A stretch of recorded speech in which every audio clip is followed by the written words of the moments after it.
Entreprendre aujourd'hui en RDC n'est plus une simple ambition, mais une nécessité. Entre projets, idées, financement et réalité de terrain, plusieurs abandonnent avant même d'avoir commencé. Face à cela, une question se pose.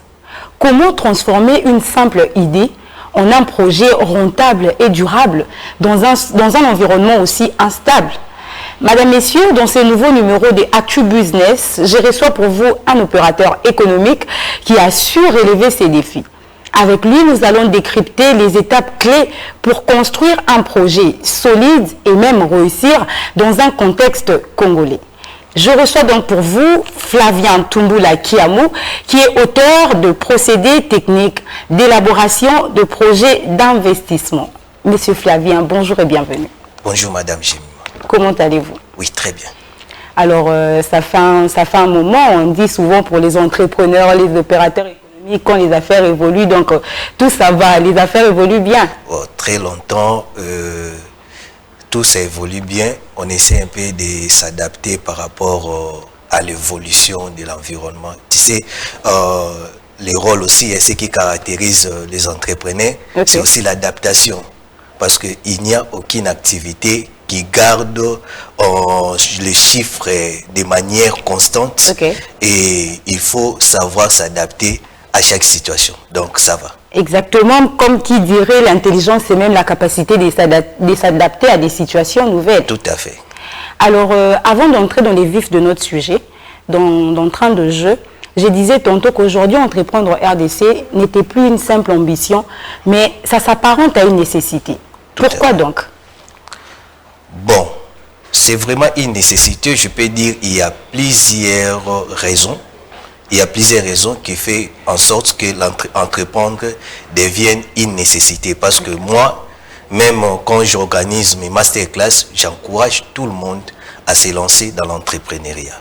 Il n'y a aucun compartiment aujourd'hui dont on peut parler de développement, surtout du point de vue économique, sans l'entrepreneuriat. Celui qui entreprend contribue au développement économique de son pays. Okay.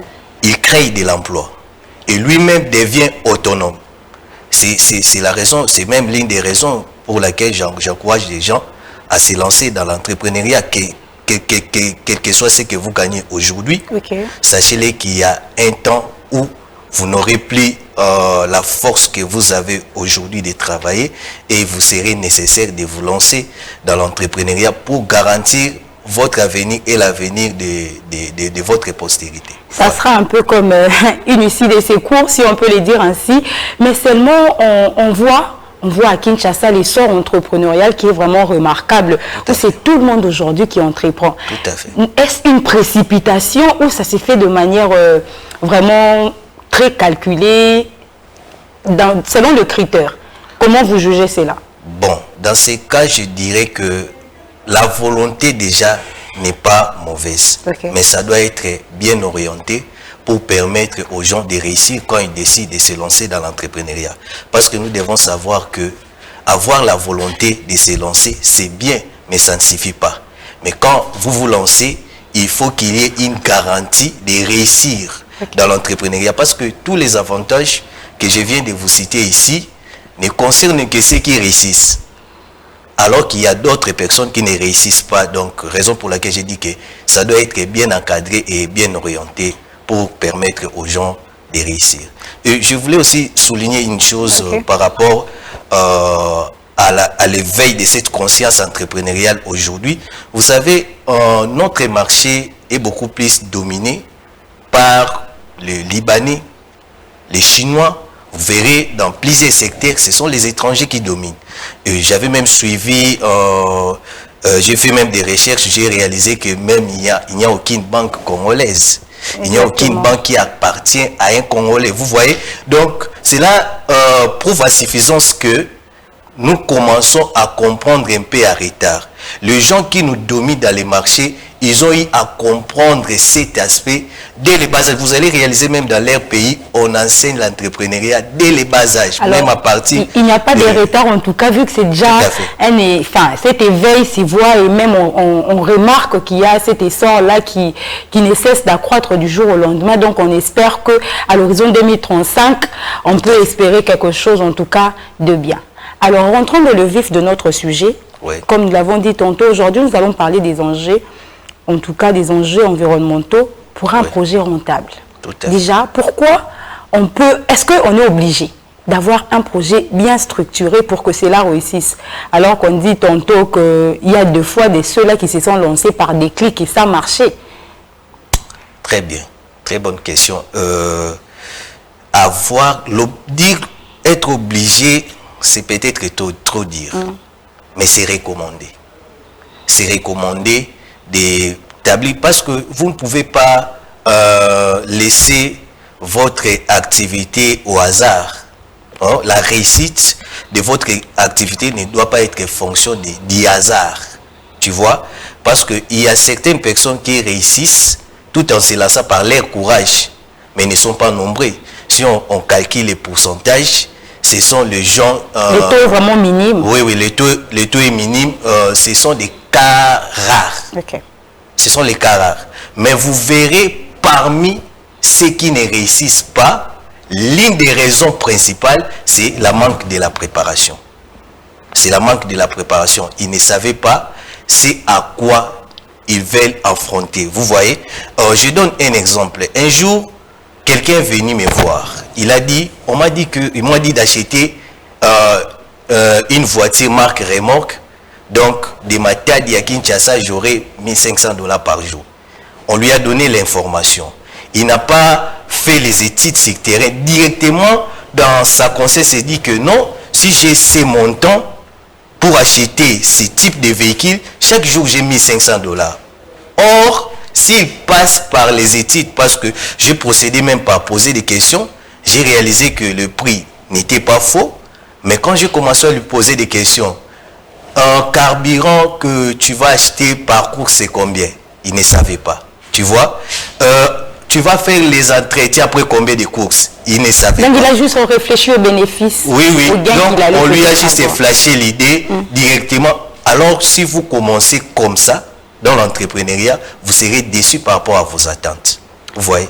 Avant que vous puissiez peut-être nous mettre au parfum des étapes clés pour élaborer ou même structurer un projet rentable, est-ce que c'est nécessaire de faire l'étude du marché dans un environnement instable ou même dominé par, pas dominé, mais où il y a une forte présence de l'informel?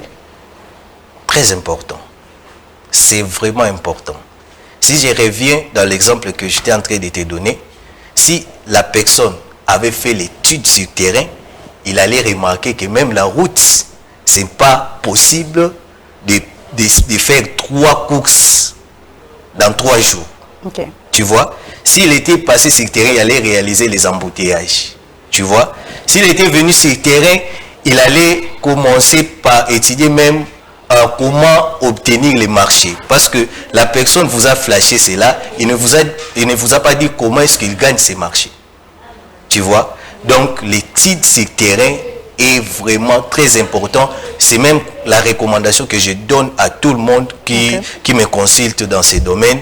Vraiment, il faut avoir les éléments environnementaux avant de se lancer. C'est très important, ça va vous permettre d'être réaliste et de produire un projet qui traduit la réalité.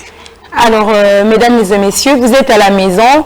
Nous parlons en tout cas des éléments qui concourent pour la construction, même la mise en place d'un projet structuré, d'un projet rentable de business ou même d'investissement. Et je reçois pour vous, monsieur Flavien Tumbula Kiamou. Avec lui, nous échangeons autour de la question. Vous êtes à la maison, prenez un bloc-notes, prenez un stylo. Il est temps de se documenter. Alors, monsieur Flavien, quelles sont les étapes, clés en tout cas, qui peuvent concourir lors de la réalisation d'un projet rentable? Bon, dans cette émission, je voulais être bref pour faciliter la compréhension à ceux qui nous suivent. Tout projet respecte les étapes. déjà dans l'un de mes livres dont j'ai parlé des procédés techniques d'élaboration des projets, j'ai donné... je détiens entre oui, bien. J'ai donné même les étapes. Je les subdivisé en 5 étapes essentielles pour toutes sortes de projets. Tu vois? Donc, ça commence premièrement par une idée. Tu vois, tu as reçu l'idée de te lancer dans l'entrepreneuriat. Mais votre idée ne doit pas être simplement une idée en l'air. Tu vois? Votre idée, pour que votre projet ou soit votre activité soit intéressante, il faut que votre idée se transforme à une opportunité. Ou un besoin. À une opportunité. Donc l'opportunité là, c'est de satisfaire un besoin sur terrain. Okay. Tu vois? Donc, votre idée donne l'opportunité à celui qui est sur terrain de satisfaire son besoin. Okay. Et de votre part, ça doit vous permettre de réaliser ou soit d'atteindre votre objectif. Votre objectif qui peut être profit, la réalisation des profits. Il y a d'autres personnes, leur objectif, ce n'est pas le profit, mais c'est le développement communautaire. Tu vois? Donc, l'idée doit se transformer en opportunité, qui veut dire satisfaire un besoin ou résoudre un problème sur terrain. Tu vois, ça c'est la première étape. La deuxième? Deuxième étape, c'est maintenant la phase d'analyse. Quand vous réalisez que votre projet ou votre idée va satisfaire un besoin, vous allez maintenant entrer sur le terrain, faire les analyses. Maintenant, dans la phase d'analyse, les outils qu'on utilise pour faire les analyses, c'est l'analyse environnementale. L'analyse environnementale qui est subdivisée même à plusieurs dimensions.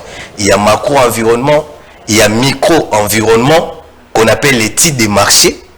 Donc l'environnement... Soyez en tout cas très clair, parce qu'il y a quelqu'un peut-être à la maison qui ne connaît ou ne maîtrise pas les termes macro et autres. Tout à fait. Oui, soyez vraiment très clair. Donc j'étais en train de donner les étapes. Si on peut entrer en détail, ce n'est pas un problème. Okay. Donc quand je parle des macro-environnements, on fait allusion à un pays ou à une ville dans laquelle vous voulez mettre votre activité. Okay. Vous voyez, il y a des facteurs à étudier. Vous voyez, l'étude des marchés ou soit micro-environnement, c'est l'environnement proche de l'entreprise. Donc, quand on parle de micro-environnement, on fait allusion à un marché. À un marché, l'endroit où va s'installer l'activité.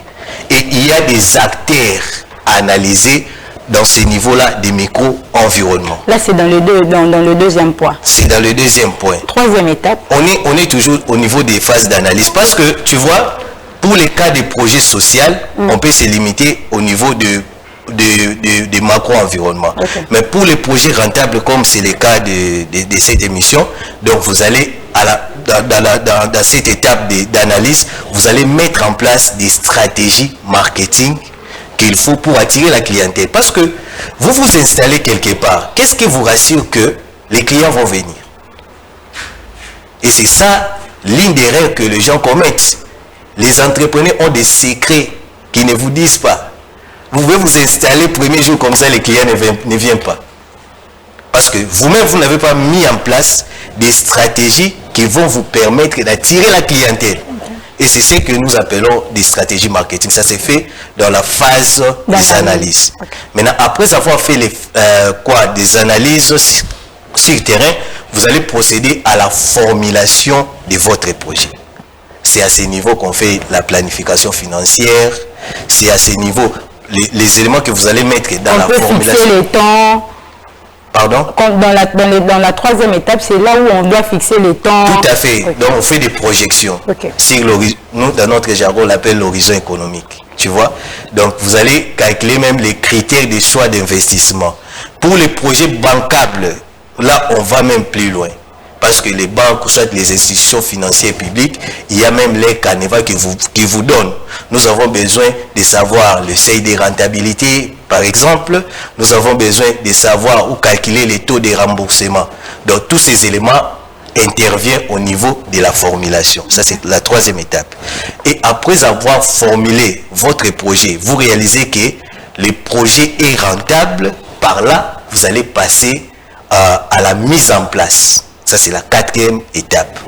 Vous allez passer par la mise en place de votre projet. Et il y a des outils qu'on utilise dans cette étape-là. Entre autres.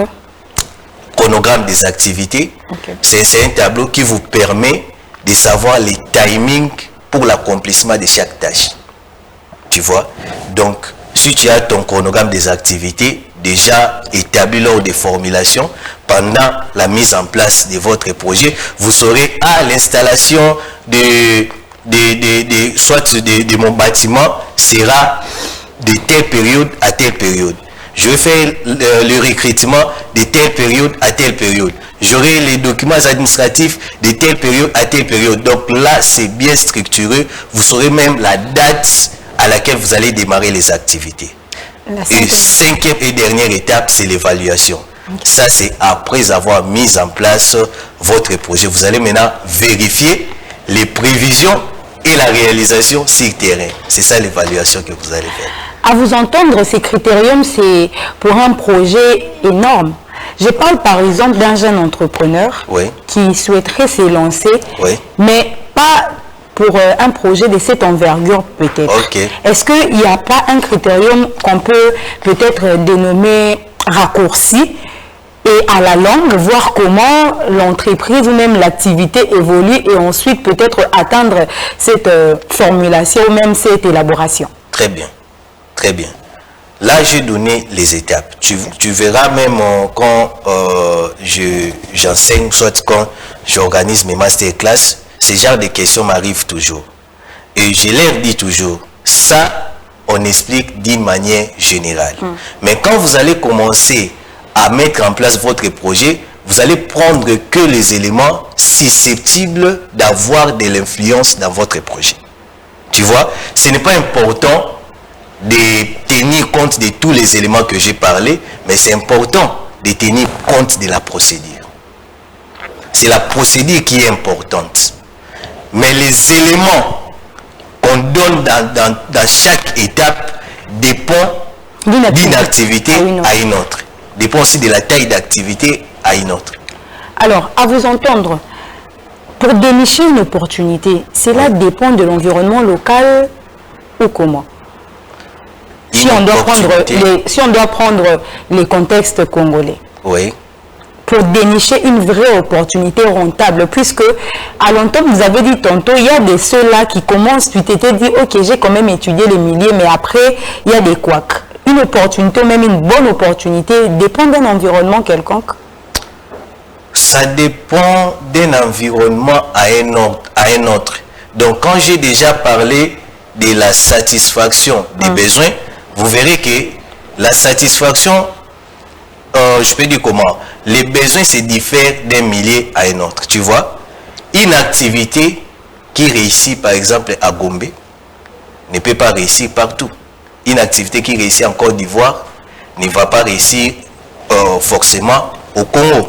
Tu vois, donc c'est pourquoi au début j'ai dit que votre idée doit se transformer à une opportunité. Déjà, si vous avez une idée qui intéresse l'environnement où vous comptez vous lancer, il est fort probable que vous réussissez, à moins que vous n'appliquiez pas ce que vous avez prévu dans votre projet.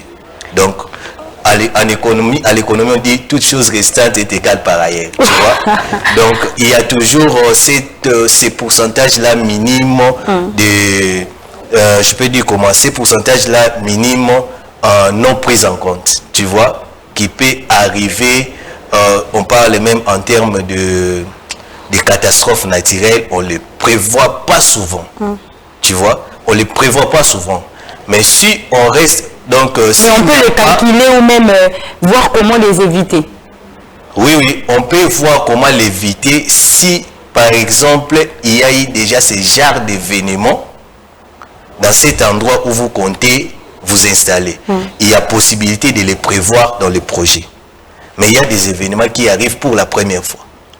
Tu vois? Donc la première fois, ça trouve votre entreprise ou même votre projet. Donc vous subissez... Tout à fait. Et l'un des caractères, soit l'une des caractéristiques d'un entrepreneur, c'est le goût des risques. c'est le goût des risques. Il faut accepter de prendre les risques parce que il y a les imprévus. C'est les termes que j'étais en train de chercher.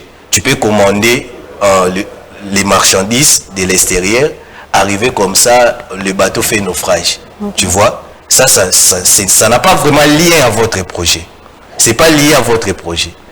Mais vous ne devez pas baisser les bras. Si vous croyez à votre projet, vous devez continuer à travailler. Donc l'entrepreneuriat, avant tout, à vous entendre, c'est aussi l'état d'esprit. Tout à fait. C'est l'état d'esprit. Alors, M. Flavien, ActuBusiness, c'est pas seulement une émission où nous mettons en exergue les bons côtés, ou même si on peut appeler ça le miel, mais aussi les côtés où ce sont des piqûres d'abeilles. Oui. Question de permettre à ceux-là qui envisagent de se lancer, de mieux se préparer. Oui. Dans un premier temps, pour tout projet, oui, c'est vrai que les secteurs d'activité diffèrent, mais il y a quand même des généralités. Tout à fait. Quelles sont les erreurs fréquentes qu'on a eu à recenser de manière répétitive qu'il faudrait peut-être éviter dans un premier temps? Il y a un jeune à la maison qui a quand même cette occasion de suivre ActuBusiness au travers des Duc TV et il pourra peut-être échapper des justesses à ce risque-là. Déjà, par rapport à mon expérience dans ces milieux, j'ai eu à voir ou soit à constater beaucoup d'erreurs que les gens commettent qui les amènent à l'échec dans l'entrepreneuriat. Okay. Mais ici, je vous donne les 5 fréquents. Les 5 fréquents et les 5 fréquentes, les 5 principales. Première erreur, comme on est dans cette thématique de projet, c'est de commencer avec une idée qui n'est pas claire. Tu vois? Vous êtes en train de parler, oui, on en a parlé ici à long et à large. Vous commencez sans pourtant savoir ce qui se passe réellement sur le terrain. Deuxième erreur, c'est, tu sais, après avoir élaboré ou soit construit un projet solide, un bon projet, ça ne suffit pas. Avoir un bon projet ne suffit pas. Il faut mettre en place une bonne procédure de gestion. Tu vois, et certaines personnes, après avoir conçu un bon projet, ils savent que non, j'ai un bon projet, ça va réussir. Lors de la mise en œuvre de leur projet, ils oublient ce qui est la bonne procédure de gestion, le bon système de gestion. Quand vous mettez en place votre entreprise, il faut qu'il y ait la comptabilité, il faut budgétiser ses activités, tu vois. Ça, c'est pas estimé. Oui, c'est ex post. Donc, c'est au-delà des projets. Il faut faire les suivis. Il faut faire les contrôles. Tu vois, il faut gérer les personnels. Ça, c'est le bon système de procédures de gestion lors de la mise en place de votre projet. Tu vois. Troisième erreur à éviter, ça, on ne le dit pas souvent dans les universités, c'est l'éducation financière. C'est l'éducation financière. L'argent de mon entreprise, c'est mon argent. L'argent de l'entreprise, ce n'est pas votre argent. Donc, l'éducation financière sont des principes que vous devez respecter. Vous devez savoir que votre entreprise et vous, vous êtes des personnes distinctes. Vous ne pouvez pas mettre la caisse de votre entreprise dans votre poche. Donc, l'argent de votre entreprise ne vous appartient pas. Donc, l'éducation financière, c'est votre manière d'utiliser l'argent de l'entreprise. Tu vois? Donc, beaucoup de gens négligent cet aspect-là. Surtout ceux qui ont la connaissance de gestion, parce que moi-même, j'en étais victime à mes débuts. Donc, tu te confies à mettre en place un bon système, tout ça. Tu sais que même si j'essaie des techniques que je vais faire pour récupérer, tu vois, et ça ne réussit pas toujours. Tu vois? Donc, c'est un élément très important. Et une autre erreur, quatrième, je pense, à éviter, c'est de vous lancer dans une activité que vous n'aimez pas. Tu vois? De négliger l'aspect passion pour l'activité. Tu vois? Je peux donner un exemple. Pour quelqu'un, par exemple, qui veut se lancer dans l'agriculture, il doit être prêt à se salir. Toi, si tu es toujours avec des vestes, costumes, mais je peux investir et d'autres personnes s'en occupent. Mais tu dois suivre, tu dois faire le suivi de tes activités. Surtout au début, c'est très important. C'est très important. Tu dois savoir ce qui se fait réellement sur le terrain. Parce que si tu n'aimes pas ton activité, tu sois pas trop attaché. Tu vois, je donne un autre exemple. Je le donne même souvent dans mes masterclass. Vous verrez quelqu'un qui n'aime pas d'alcool, c'est lui qui veut se lancer dans les activités de vente de whisky. Tu vois, directement, ça lui sera compliqué. Ça lui sera compliqué de réussir dans cette activité parce que, tu sais, je donne même aux gens cette technique de stratégie marketing aujourd'hui. Pour fidéliser la clientèle, vous devez être à niveau de bâtir une famille avec tes clients, tu vois. Pour bâtir une famille avec tes clients, vous devez avoir quand même un moral, comme on dit à Kinshasa. tu vois. Donc, si tu as des clients alcooliques et que toi-même, tu n'aimes pas l'alcool, comment est-ce que vous saurez bâtir une famille avec ce genre de clients? Donc, directement, ça sera compliqué pour vous. Parce que l'une des choses qui complique les gens aujourd'hui au niveau de l'entrepreneuriat, c'est aussi manque de la passion pour l'activité qu'on veut faire. Parce qu'il y a les imprévus qui arrivent souvent. Et si vous n'aimez pas, vous allez abandonner. Oui. Exactement. Alors, M. Flavien, à télévision, c'est le temps. Nous tendons déjà à la fin de cette émission. Je sens que la matière n'a pas été étanchée. Nous avons encore soif et j'espère même que les téléspectateurs à la maison en veulent encore. Mais seulement, soyons pragmatiques. Oui. Aujourd'hui, j'ai une idée que j'ai rédige un très bon projet. Un très bon projet, mais je n'ai pas de capital. Comment faire pour convaincre un investisseur ou même un partenaire? Du moment où je n'ai pas de preuves qu'il y aura des chiffres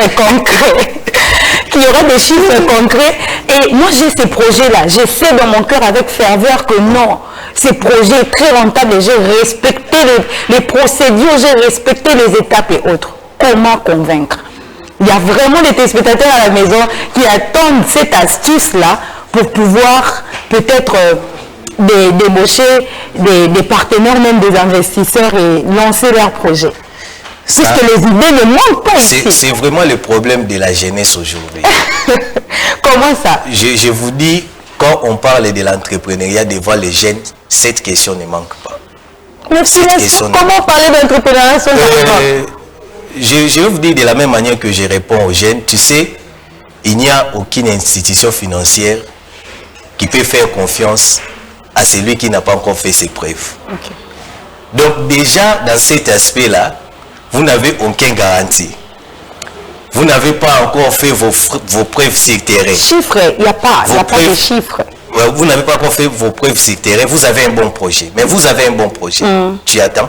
Donc, au niveau déjà des institutions financières, il n'y a pas vraiment un grand pourcentage de chances pour que tu obtiennes le financement au niveau des banques ou des autres institutions financières publiques. Oui. Tu vois? Mais toi-même, tu dois savoir communiquer, faire comprendre aux autres ton projet. Parce que dans ces pays, il y a des gens qui ont de l'argent et qui manquent à faire avec leur argent. Tu vois? Donc, identifier celui qui peut vous donner un coup de pouce, approchez la personne, présentez votre projet. Si vous voyez que cela ne suffit pas, vous n'arrivez pas à trouver, vous pouvez proposer à quelqu'un qui a de l'argent de travailler pour son compte. Tu vois? Parce que nous sommes dans un monde des intérêts. Les hommes suivent les intérêts. Okay. Quelqu'un qui voit son intérêt dans ton projet, vraiment, il va financer, soit il va, je peux dire comment? Investir, oui. Il va investir dans ton projet. Tu vois? Une autre chose que je propose aux gens, la dernière d'ailleurs, c'est pour les courager. Ça, c'est pour les courager. Donc, si vous avez des relations, c'est possible. C'est possible de toucher. Si vous arrivez à toucher 1000 personnes, vous pouvez avoir un capital pour commencer, même petit, votre activité. Alors, l'émission est terminée. Monsieur Flavien, merci en tout cas d'avoir répondu présent à notre invitation et merci d'avoir renchéri le public ou même éclairé la lanterne sur les flous qu'il y avait en ce qui concerne l'élaboration d'un bon projet d'investissement. Madame, Messieurs, c'en est donc fini pour cette émission. Vous étiez nombreux à nous suivre. Je vous dis grand merci pour votre réelle et sympathique attention. Merci également à l'équipe technique de Educ TV pour les belles images. Quant à moi, je vous dis au revoir. Retrouvons-nous donc prochainement avec le même plaisir. Bye bye.